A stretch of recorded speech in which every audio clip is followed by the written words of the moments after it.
વાત કરીએ અમદાવાદ શહેરની તો અમદાવાદના રખિયાલ વિસ્તારમાં રહેતા એક વ્યક્તિએ શારદાબેન હોસ્પિટલમાં કોઈ અગમ્ય કારણોસર આત્મહત્યા કરી છે। જોકે આ સમગ્ર ઘટનાના પગલે સ્થાનિક પોલીસને જાણ કરાતા પોલીસનો કાફલો ઘટના સ્થળે પહોંચી ગયો હતો। સ્થાનિક સૂત્રોના જણાવ્યા અનુસાર મૃત્યુ પામેલ વ્યક્તિ કોઈ બીમારીથી પીડાતો હોવાથી તેણે આ પગલું ભર્યું હોવાનું જાણવા મળ્યું છે।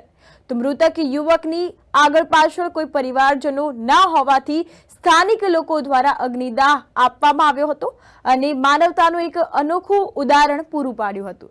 સ્થાનિક સૂત્રોના જણાવ્યા અનુસાર આ યુવક ટીબીની બીમારીથી પીડાતો હતો। મૃત્યુ પામનાર મહેશકુમાર નટવરલાલ ભટરિયાની ઉંમર 41 વર્ષની હતી। તેઓ રખિયાલના ખાડાવાળી ચાલી ખાતે રહેતા હતા। તેમણે ટીબીની બીમારી હોવાથી શારદાબેન હોસ્પિટલમાં બાથરૂમમાં જઈને ગળે ફાંસો ખાઈ લીધેલ હતો અને સુસાઇડનું પગલું ભર્યું હતું। તો અહીંયા હોસ્પિટલની કામગીરી સામે અનેક સવાલો ચર્ચાયા છે।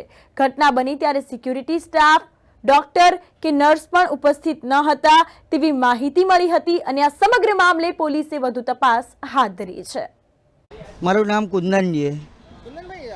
ગઈકાલે એક યુવકે આપઘાત કર્યો છે શારદાબેન હોસ્પિટલની અંદર। એ સારવાર હેઠળ હતા। શું કારણ હતું? કેટલા વર્ષથી રહેતા હતા અહીંયા? ગાડી એ વર્ષોથી રહેતો હતો। અહીંયા ગાડી એનું મકાન હતું, તે મકાન એનું પડી ગયું હતું। પછી અહીંયા ગાડી એને રહેવા દેતા હતા લોકો, અને પછી એકદમ એ બીમાર થઈ ગયો। તેનો નિરાધાર હતો। પછી ચાલીવાળાએ બધાને પૈસા ઉઘરાવીને તેને એડમિટ કર્યો, અને પછી એનાથી બીમારીથી રહેવાયું નહીં। પછી એણે શારદાબેનમાં આત્મહત્યા કરી। શું બીમારી હતી? એને ટીબીનો બીમારી હતી। કેટલા સમયથી હતી? હવે એને તો હવે એડમિટ તો હમણાં જ કર્યો હતો, એટલે પછી ખ્યાલ નહીં। એને જમવાનું તો સાહેબ અહીંયા ગાડી કોઈને વધ્યું ઘટ્યું હોય તો એ આપી દેતા હતા।